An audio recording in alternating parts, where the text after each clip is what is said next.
Bonjour à toutes et tous et bienvenue sur la chaîne de Gomme de Crayon. Je suis ravie de vous retrouver aujourd'hui en face caméra. Moi d'un côté, vous de l'autre. J'espère que cela est sympathique aussi pour vous. J'ai choisi de vous parler en direct d'une question très intéressante d'une internaute et je pense que cette question va intéresser un grand nombre d'entre vous. Donc surtout n'hésitez pas à me dire si c'est le cas et si cela vous intéresse et si cela vous transperce de mille et une questions. Donc le commentaire et le questionnement de cet internaute était le suivant. Je suis désolée d'ailleurs, je n'ai pas noté le nom de cet internaute et puis bon, j'aime pas trop non plus donner les noms comme ça. Donc cette question était la suivante. Peut-on peindre sans savoir dessiner? Alors question posée dans un commentaire vibrant de passion, je dirais plus vibrant de non-passion, voire à la limite de répulsion. Je n'irai pas plus loin dans les adjectifs, car il m'a même semblé que cela pouvait aller au-delà. Permettez-moi ce trait d'humour. Alors j'aurais eu à répondre à cette question il y a quelques temps, je dirais quelques années, 5 ou 6 ans, c'est-à-dire avant que je me mette à la peinture à l'abstrait, ça aurait été certainement une réponse moins modulée que celle que je vais vous faire aujourd'hui, que celle que je vous propose aujourd'hui, que celle que je propose d'ailleurs à votre réflexion. Je vous aurais donné à nouveau certainement des adjectifs très fermes, très fermés, du genre impensable.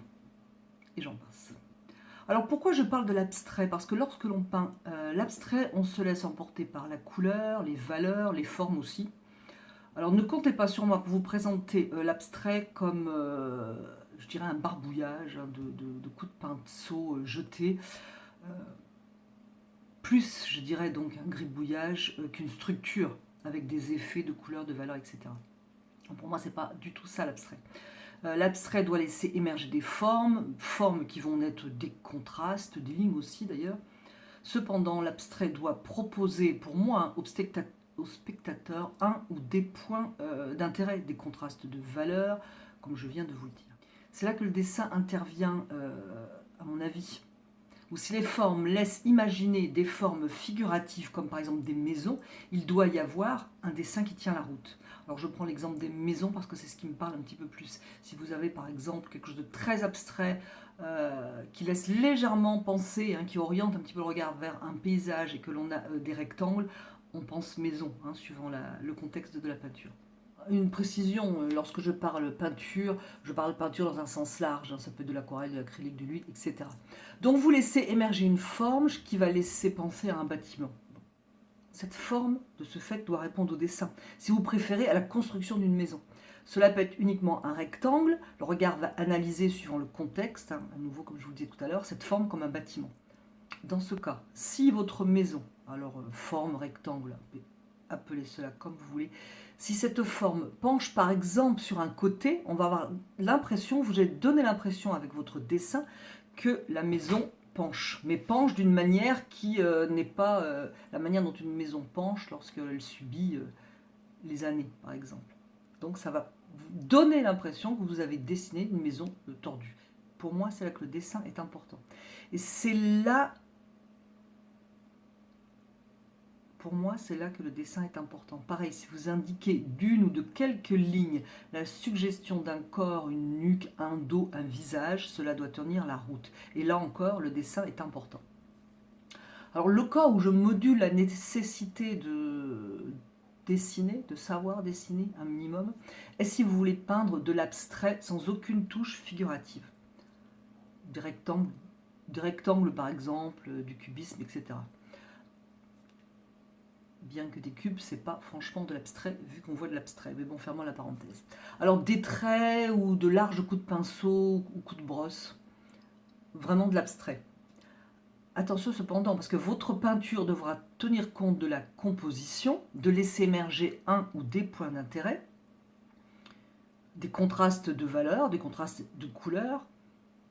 Alors, la question qui se pose, est-ce que c'est du dessin tout cela? Pas vraiment, vous me direz.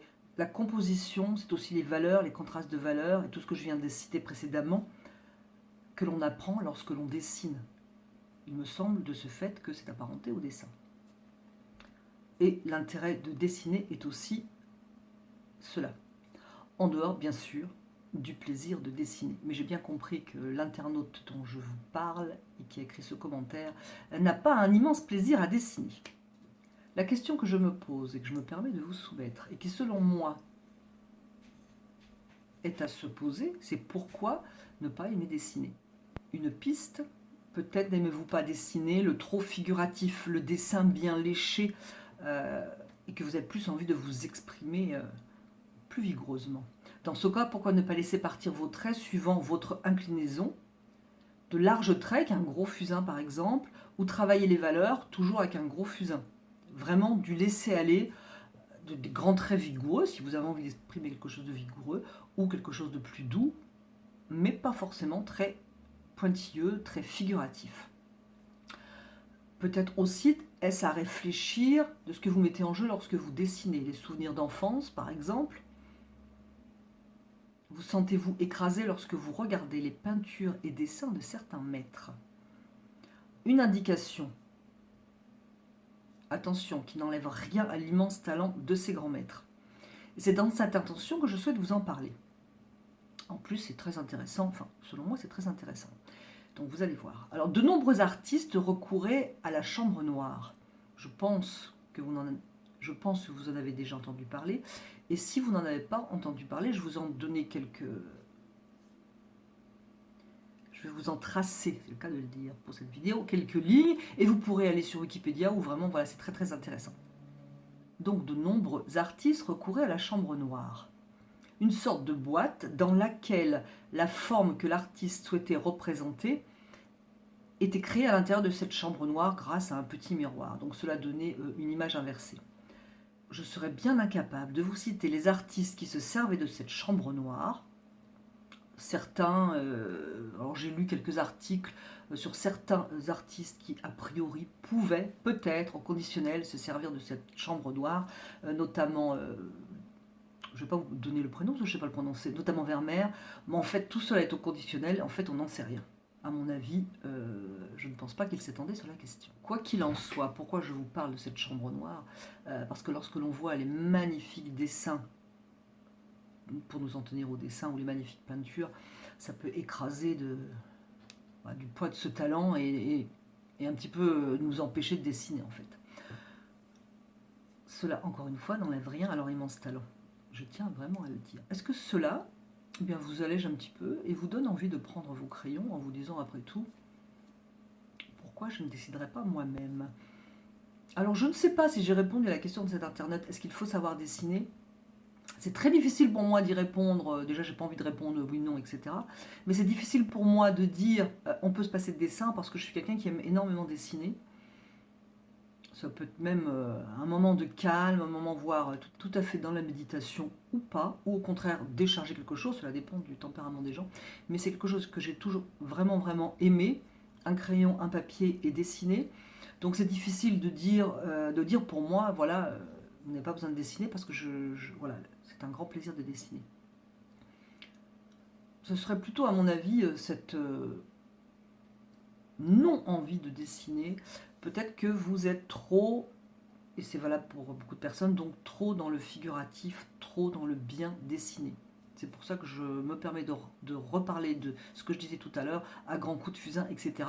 Ou même simplement avec un crayon, un crayage tout bête, une feuille de papier, et juste tracer valeurs, contraste de valeurs, les clairs, les foncés, etc.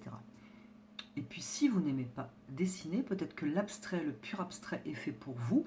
À ce moment-là, eh bien, je crois qu'il ne faut pas hésiter, il faut vraiment s'amuser avec des larges pinceaux, des spalters, des outils un peu plus modernes dont je n'ai pas le nom, mais vous savez, ce sont ces formes en silicone. Et d'ailleurs, je vais bientôt faire une vidéo avec un de ces outils.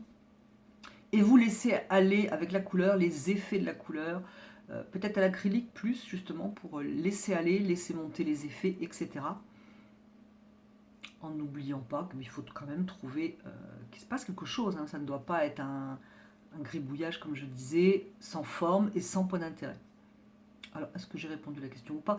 Et surtout, donnez-moi vos avis en commentaire. N'hésitez pas à me dire ce que vous pensez du dessin. Si pour vous, c'est plutôt un plaisir, si c'est plutôt une corvée. Enfin, dites-moi ce que vous en pensez. Eh bien, je vous remercie de m'avoir écouté parler du dessin. J'attends vos avis en masse. Et je vous dis à bientôt sur la chaîne de Gomme de Crayon.